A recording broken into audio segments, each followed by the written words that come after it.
you were the colonial subjects of America. We still view you as our colonial subjects.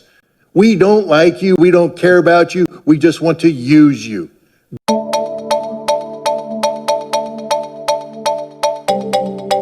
We're going to take one final question, which is from the Philippines, and then we're going to have summaries. Let me also indicate to people who I think will probably be more than interested after this discussion, they're called the International Peace Coalition. The person who convenes that each week is Anastasia Battle, who's here to my left, and I'm going to have her say something about that at the very conclusion. I think there's 1,700 people still with us. All of you are invited, if you are people of goodwill, which we presume many of you to be, to seek us out and become part of that action.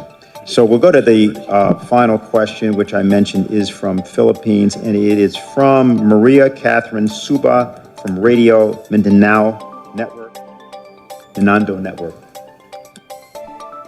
Yes, good afternoon, everyone. It's already 2:57 a.m. here in the Philippines. I am Maria Catherine Suba, a freelance broadcaster. I am a co-host of late Butch Valdez with Itos Valdez in Radio Mindanao Network DZXL, ang ating Katipunan show. My question goes to Mr. Scott Ritter. As a former UN weapons inspector and U.S. Marine Intelligence officer, and actually to anyone else who wants to answer, a proxy war is being orchestrated in this part of the world, our country, the Philippines. Our country is actually being used by the U.S. in its intent of war against China. And according to geopolitical analysts, the Philippines will be the next Ukraine. The Philippine President Ferdinand Marcos Jr. has allowed additional 9 EDCA sites, or more appropriately 9 U.S. military bases all over the country. The armed forces of the Philippines seem to be following orders from their U.S. counterpart. Drumbeats of war is being heard almost every day. Xenophobia is being propagated on mainstream media. Almost every week, there's an incident of Chinese Coast Guard that water cannons a Philippine vessel at the South China Sea. Do you think a false flag operation can happen here as tensions are getting worse? What do you propose for this to stop? Thank you. Okay. Well, thank you very much for the question. Just so you know, I have a little bit of background in the Philippines. In 1986, I was deployed there as a platoon commander to reinforce the Subic garrison after the fall of the Marcos regime. There was concern about the new People's Army, so I have a warm spot in my heart for the Philippines. Let's build upon what Colonel Wilkerson had said earlier. The United States is incapable of fighting a sustained conflict against a peer-level force. The United States cannot fight and engage China and win. We will not beat the Chinese. We cannot beat the Chinese, and we know this, and yet we're using the Philippines to create the conditions of potential conflict with the Chinese. Please understand that for the Filipino people, this is a recipe for disaster. You think America is your friend. So too did the Ukrainian people, and they are dying by the hundreds of thousands. Friends don't let friends die in those quantities. The Ukrainians have been displaced by the tens of millions. Friends don't let friends have their cities destroyed in this manner. Friends don't let friends have families separated, have mothers and children destined to a life of refugee status and perpetual poverty. That's not how friends behave. America has never been the friend of the Ukrainians, and we are not the friends of the Filipinos. We don't like you. If we did like you, we wouldn't be doing this to you.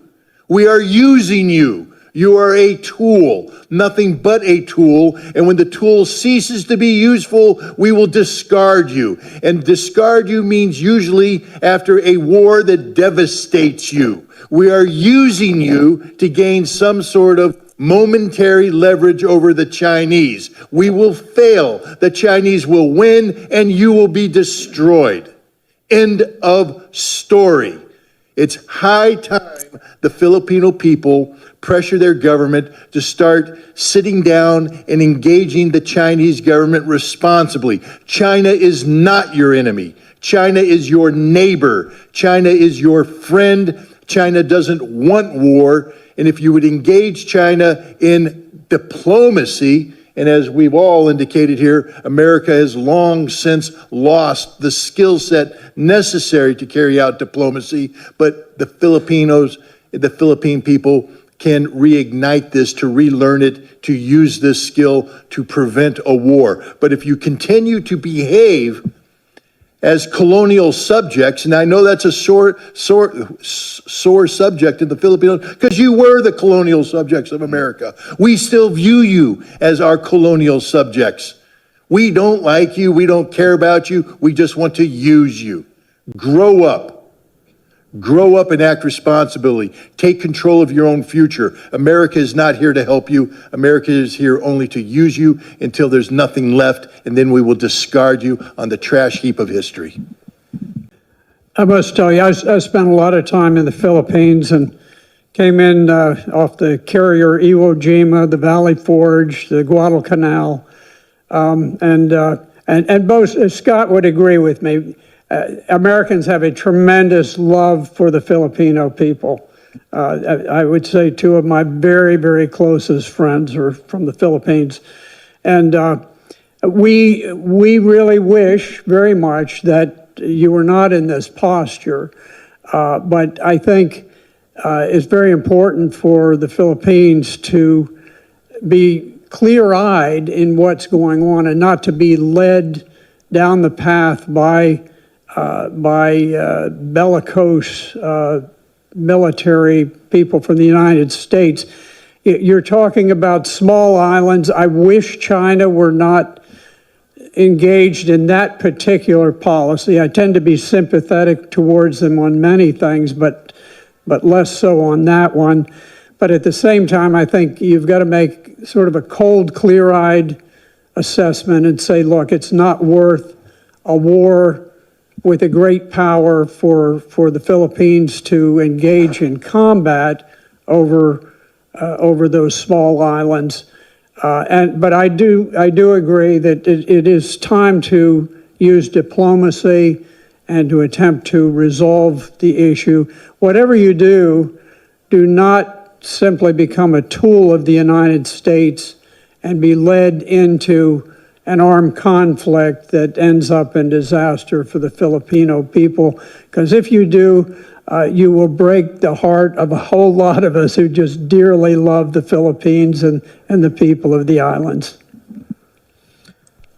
Okay, so we're at the point of summary remarks. I want to start with Larry Wilkerson. And of course, if there's anything you wish to address that hasn't been addressed already, please feel free to do so. And we'll then proceed. Go ahead. I'll just add to what was just said. I thought when Teddy Allen brought Ferdinand Marcos and Imelda Marcos to Pearl, and we escorted them up to Camp Smith, that the Philippines had finally awakened and thrown us out, and that we would never be back. And then I saw Donald Rumsfeld take advantage of 9/11 and start infiltrating special forces back into the Philippines, and I knew the game was back on again. So I agree with what both Scott and Colonel Black said.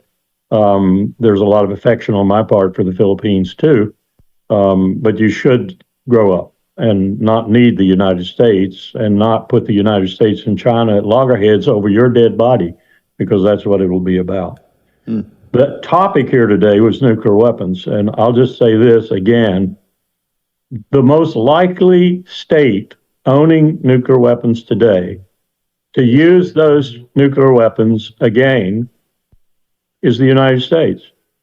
And we have put ourselves in that position and in that posture by our incompetence at the other skill sets, most prominently diplomacy, necessary for the relations of nations. We are not a very competent, in any vein of diplomacy, entity anymore. There's an old principle of the relations of nations called conservation of enemies. Simply stated, it says that a prudent state never has any more enemies at any one time than it can handle. We have 3.6 billion and growing every day, probably by 100 million a week, people who hate our guts, who detest us, who are fed up with us, who think the rules-based order is our rules and orders to them. That's not going to last. It's not going to preserve us. It's not going to preserve our empire in any way, fashion, or form.